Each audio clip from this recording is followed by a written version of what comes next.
I want to thank you for providing me with the opportunity to speak with you tonight and share with you the great work that's going on at Park Road School this school year. And joining me tonight is Karen Socker, who is our one of the second grade teachers and our PTA rep at the building.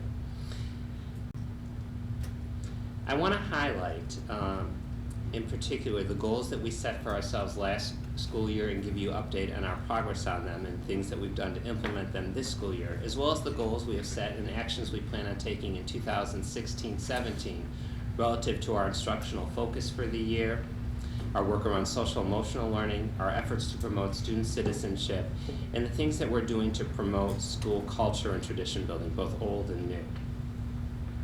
In the prior school year, there were two areas that we spent significant amounts of time on at the building, at ILT, at staff meetings, and in grade level team meetings.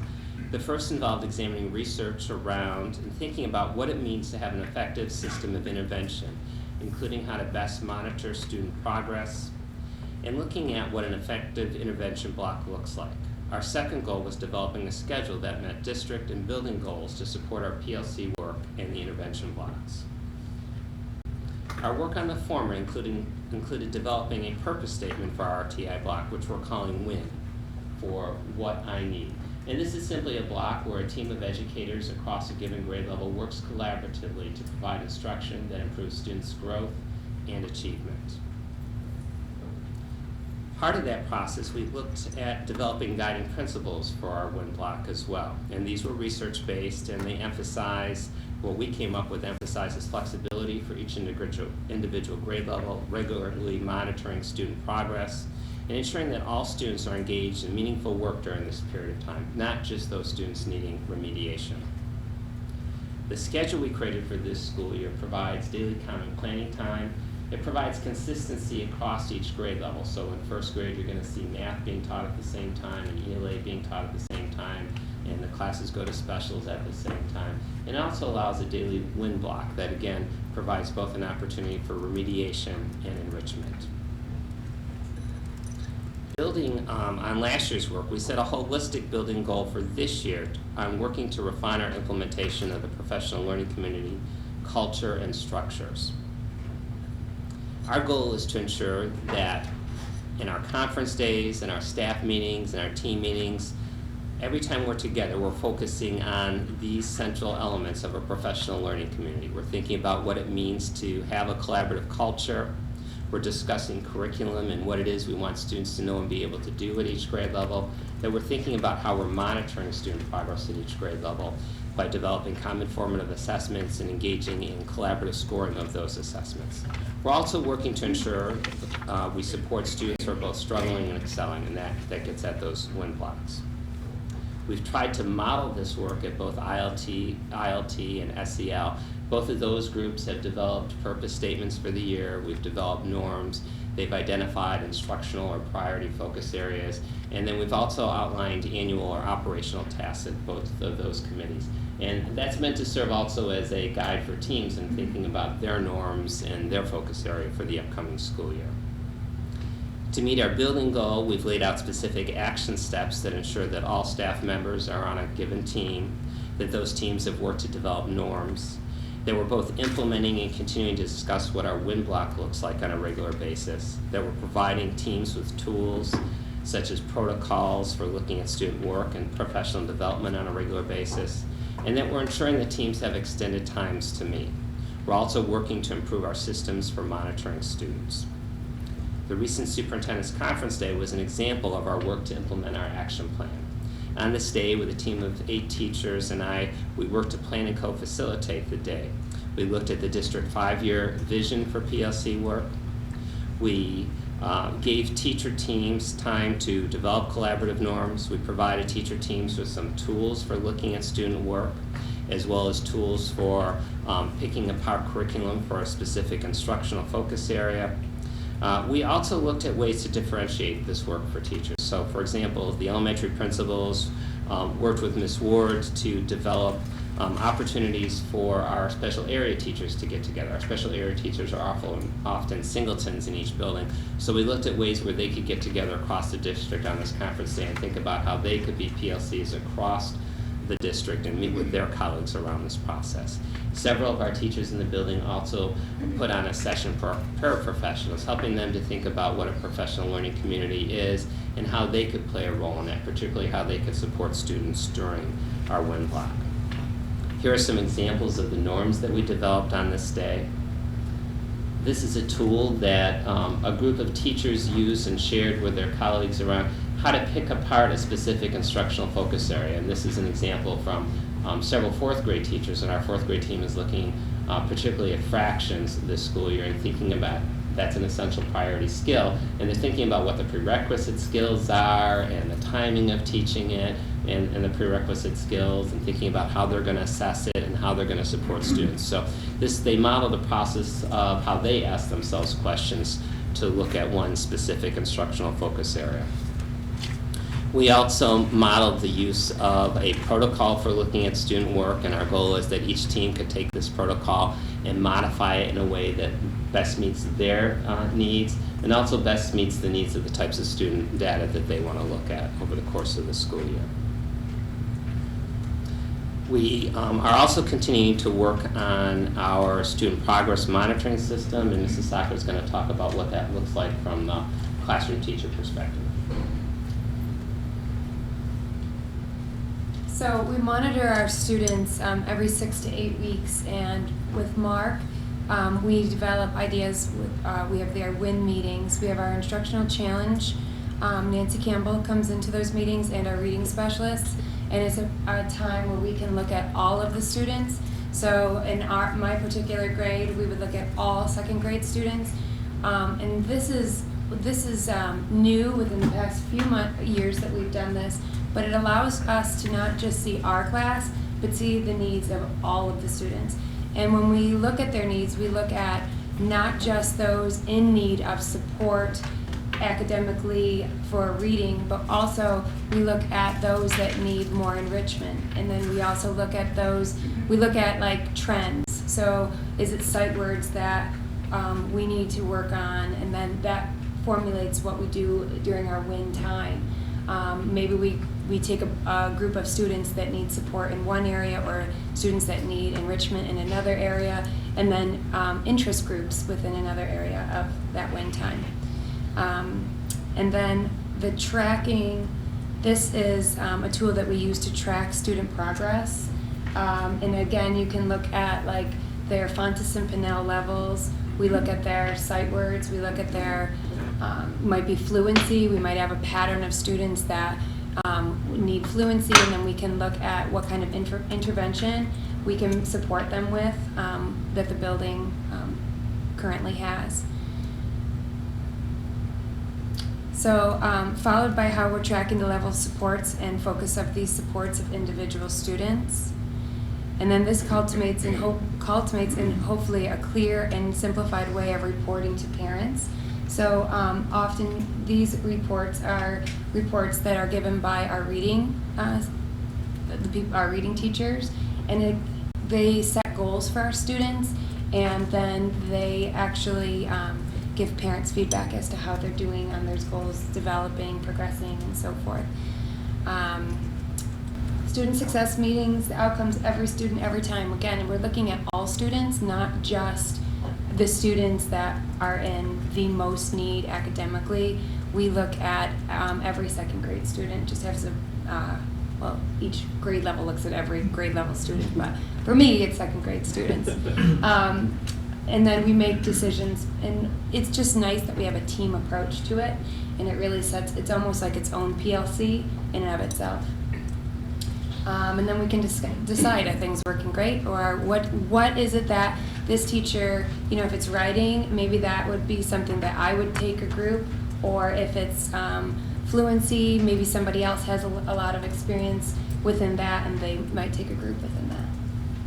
And then our vision. So this is, I'm going to have Mark explain this, because Mark brings this up often at our faculty meetings, and I think this is like what drives us, is that really this is a team event, and that we're not individually running a marathon, but we're working as a team, and hoping that in working as a team that we're smarter in working together, and that our time is more effective in working together.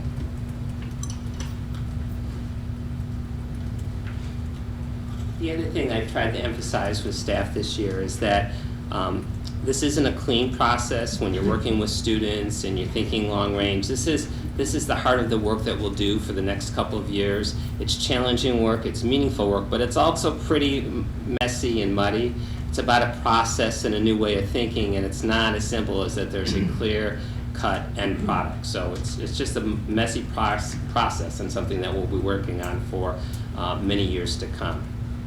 Another area that we're focusing on this school year is around social emotional learning, where we're working to develop common language, tools, and resources for our students and our staff. An example of our work on common language was in our opening week assembly, and it was set loosely to the story of Snow White and the Seven Dwarfs. So we had Snow White and the 9 friends, the 7 original dwarfs and 2 new ones, and we had lots of volunteer staff members who participated in this event. And it was really Snow White working with the friends on how they could be their best self and do their best work in different areas of the school. We followed that up the following week. Mrs. Healy, our classroom counselor, and I worked with some 5th graders to put together PowerPoint presentations, and then we did presentations for our 3rd, 4th, and 5th graders.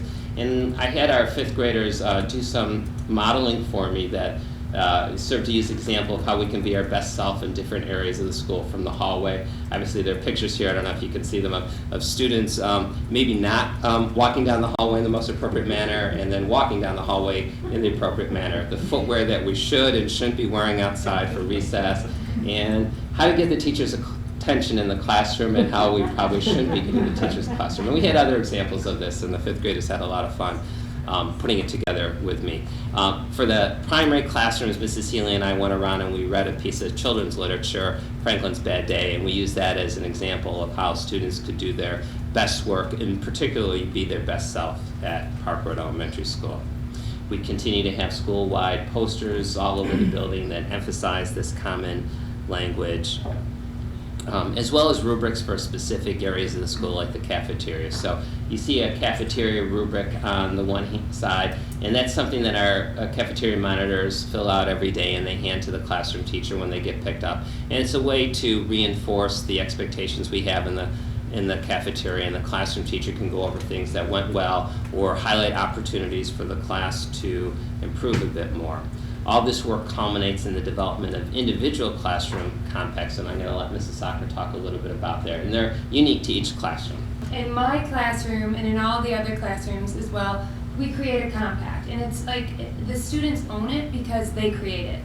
So oftentimes we can, figure out like we need to talk about being safe, we need to talk about how we can be our best self. But then they come up with ideas, and they're always adding to it. Even today they said, I think we should add that to the compact. So they own it, they talk about it all year long, we revisit it, we look at what's working, what's not working, we set goals for the week as to how we can fulfill our compact, what may be broken, any areas that, or is impossible to do this one area. So we do that, and then the other thing that I do within my classroom, and I brought couple of examples is we do also in our reading groups. So they create what they would like for their name to be called, and luckily our assessments are done and now I can really enjoy our reading groups. And so this group is called Soccer Superstars. Soccer not spelled like my name, but like soccer the way it's supposed to be spelled. And they come up with, don't interrupt others when they're reading, don't give away the ending, don't tell others what to do, help each other, treat others the way they want to be treated, don't talk about others' levels, like their levels of reading and so forth. And so they really, again, they add to it as needed, and then they sign it. This is important, and they make sure that they follow their compacts with that. And we do the same thing with the classroom one, it's just much bigger. And then in my room, they earn compliments for their behavior in the cafeteria and at recess, and then we celebrate with a celebration. So our first one is this Friday, and they're looking forward to that. So. At SEL, we've also looked at assemblies that we can hold this year to bring students together. So Snow White was the first one of the year. In December, we planned one around giving back to the community and how we can support others. In April, we're going to do one that's themed around conservation to celebrate Earth Day, and in June, we plan on celebrating our successes. We've also, at SEL, thought about some topics that we want to provide mini lessons to the rest of the staff on, like on things like effort and attitude, anxiety, sensory needs, and we're also thinking about ways we can connect that information to our parent community as well. In terms of the area citizenship, we really try to bring alive at Park Road how our students can make a difference in the lives of others, both within our school community and beyond. So we have many opportunities for students to show citizenship both at Park Road and then connect to the broader community. So here you see some examples of our students at Park Road helping at dismissal at the end of the day, serving as morning announcers, getting first graders and kindergartners to the bus at the end of the day.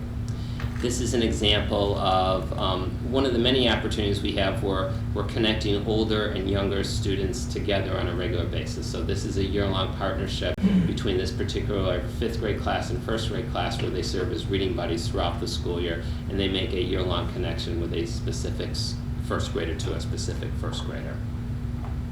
Here you see students with helping with the flag at the beginning and the end of the day. Ways in which we're thinking about the broader community. Last year, Flag Day, we honored those who served, and we did some fundraising for the Veterans Outreach Center, and we'll continue that this year. The current Coats for Kids Drive. Last week, we did a book exchange, which was an exchange of book kind of part of our students, but there were over 550 leftover books that we, with the help of PTSA, donated to School 33 last Friday. Other opportunities to help the broader community include the American Heart Association, and you also see pictures of students that are working to support other activities in the school that benefit their peers. Some ongoing traditions, old and new, at Park Road include our annual Back to School picnic, which was the first week of September, roller skating parties, which have begun and will go on throughout the course of the school year. And some things that we're continuing to do would be the Hour of Code, to introduce coding skills to our students, and that occurs in December. New this year is a new reading program that we're trying to implement that's themed by the month. So our first month is October, and it's students have the opportunity to read a scary book or a mystery and write a book review. And what they do with the book will change every month, and the theme will change every month, but the prizes are literacy-based as well. They get to have lunch in the library, or they get to have a special reader come to their classroom, or some of our older kids can be guest readers to younger students' classrooms.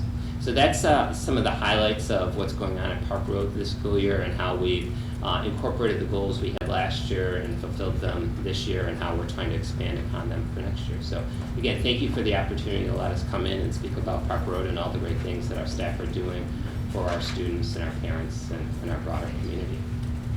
Thanks, Mark. Does anybody on the board have any questions, comments? Go ahead, Tim. I was just curious, you mentioned a little bit in your presentation about the schedule. I was just curious overall how the new schedule is working out. I know you've had it for about 6 weeks. How's it going? I think I can turn to Karen too to see if she has comments, but I think the schedule is smooth in the sense that kids and parents and staff members are getting it down, and it does provide some of the positive things that we thought about. I think one of the struggles that we're having is it's still, like, the specialist blocks are still fairly short, so to have common planning time exists, but 40 minutes by the time you get your kids and you have to pick them up, it ends up being a short block of time. Yeah, and I think that definitely is true. As much as there's a little bit more time, at an elementary level, there's always somebody that needs something. So by the time you do your emails and all that, there's not a lot of time for true PLC work. So we would have to, we incorporate it in other ways through meetings and so forth. But it is nice to be able to check in, because we all do have the same break, the same special area times. So it's nice to have that time to just check in and say, okay, any ideas for reading and so, so forth and that in there.